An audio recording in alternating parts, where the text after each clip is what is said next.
Salut tout le monde, j'espère que vous allez bien.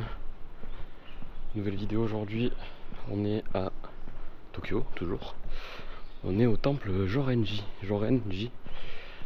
C'est pas très loin de là où je suis. Regardez, vous le voyez un peu d'ici. Et c'est assez sympa, c'est super calme. C'est un petit quartier. Et entre parenthèses sur le temple, la description, en anglais il est marqué Great Buddha of Tokyo. Donc je sais pas si c'est le plus grand ou j'en sais rien. Mais c'est vrai qu'il était quand même assez big. Petite balade sympa. Il est un peu plus que midi là. Il doit être midi et quart, quelque chose comme ça. J'ai pas fait grand chose ce matin, j'ai fait le montage, j'ai fait un peu de rangement, préparer les trucs pour faire la lessive demain. Et regardez, c'est joli hein.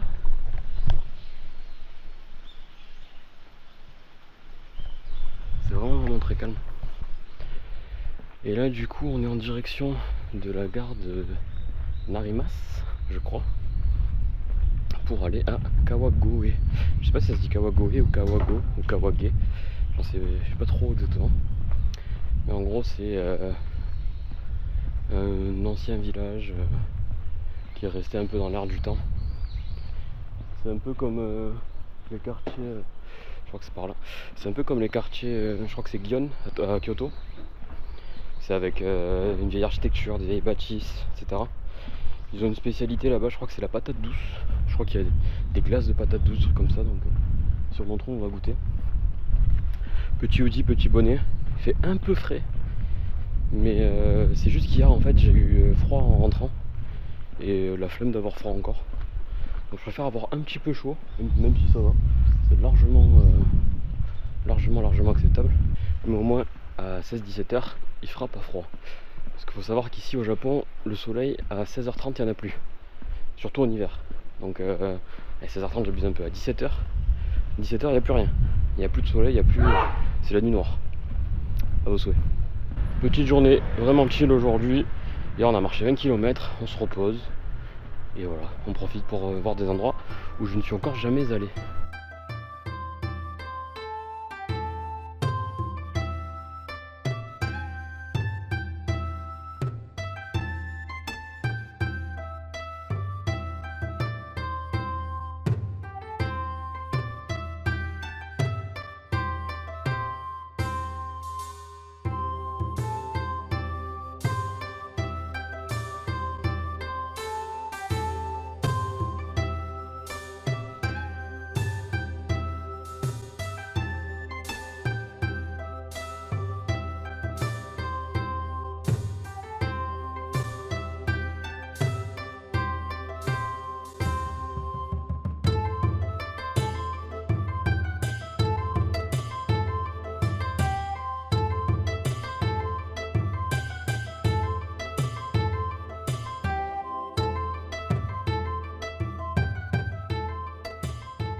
On est devant le château de Kawagoe.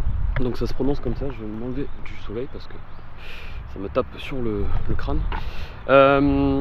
C'est pas un château comme on a l'habitude de voir, comme vous avez vu, c'est pas un château avec des remparts, avec des tours, des ponts-levis et tout ce qu'on peut voir habituellement.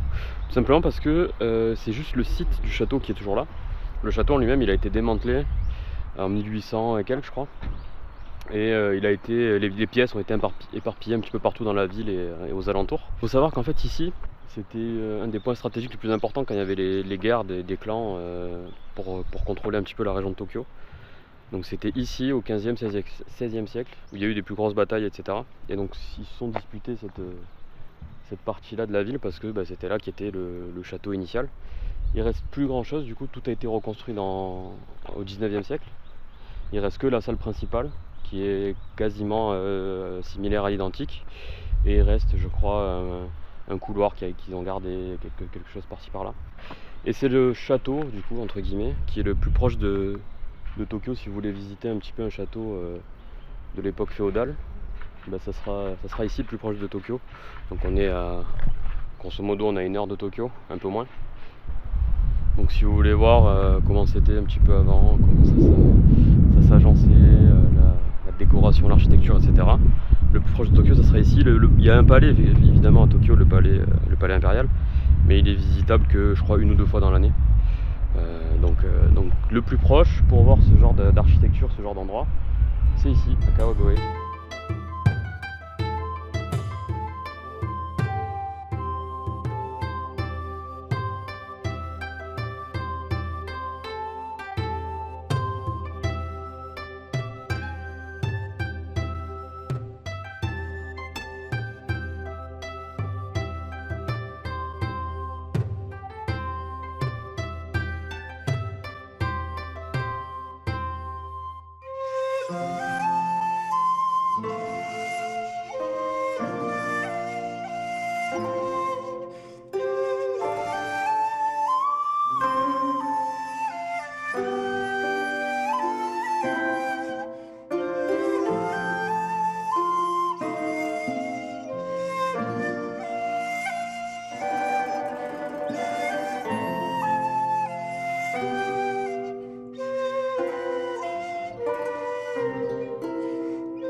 Fin de journée, clap de fin à Kawagoe. C'était très sympa. Donc comme je vous l'avais dit en début de journée, c'est une petite ville. En fait c'est une grande ville, mais le truc à voir c'est un village dans la petite ville quoi. C'est là où on vient de passer. Il y a pas mal de monde. Mais du coup c'est tous les petits bâtiments un peu anciens que vous avez vus avec le bois bien noir en ébène et tout. Enfin je sais pas si c'est de l'ébène, mais en tout cas c'est du bois bien noir. Et une architecture bien spécifique. Donc c'est pas mal stylé. Et comme je vous l'avais dit aussi, du coup c'est l'endroit de la patate douce. Donc j'ai mangé, comme vous avez vu, une patate douce braisée quoi. Alors elles ont pas la même gueule qu'en France. C'est-à-dire que celles qu'on a chez nous elles sont orange quoi. Et là elle était assez jaune, assez plus longue, plus fine. Donc c'est pas la même variété, mais ça a le même goût, ça a clairement le même goût. Il n'y a pas de différence. Mais c'était très bon. J'ai mangé la peau avec. Je pense que je suis un animal et que ça se mange pas, mais ça m'a pas dérangé plus que ça. Donc ça va. Après du coup j'ai mangé une glace à la patate douce. Et alors comment vous dire, c'était assez étrange la sensation, parce que c'était bon. T'avais le goût de la patate douce en fin de bouchée. Mais ça faisait la pâteuse en fait. C'est la première fois que je mange une glace qui m'assèche la bouche. Normalement c'est crémeux, c'est liquide quoi, c'est une glace, c'est littéralement si ça fond c'est de l'eau quoi. Mais enfin c'est de la crème. Mais ça m'a asséché la bouche. Donc c'était pas ouf au niveau plaisir de manger. Mais au niveau goût ça va, c'était bon. C'était pas choquant, c'était de la patate douce. Déjà que c'est sucré de base. Et je pense qu'il y avait un petit peu de sucre et tout dans la préparation. Et c'était vraiment pas mauvais. Et je me suis fini, du coup je suis passé à côté d'un petit stand de yakitori, de brochettes. Donc j'ai pris un peu au hasard, vu que c'était écrit en japonais forcément, j'ai montré dans la vitrine un petit peu des trucs. J'ai pris 5 brochettes, 1 € la brochette donc. Et il y avait du cartilage de poulet, il y avait de la peau du poulet, il y avait un peu de tout, des abats, des trucs comme ça. Ces brochettes étaient bien bonnes, je me suis bien régalé. Je vous dis merci d'avoir suivi cette petite vidéo. Aujourd'hui journée détente, on n'a pas fait grand chose, on s'est baladé dans un quartier, une petite ville où je voulais aller plutôt. Donc j'ai bien kiffé, c'était sympa. Mais bon voilà, il n'y a pas grand chose à faire. Si vous voulez venir, prenez une après-midi, ça suffit largement. Et puis voilà, merci d'avoir suivi. Je vous souhaite une bonne fin de journée ou un bon début de journée. Et à la prochaine.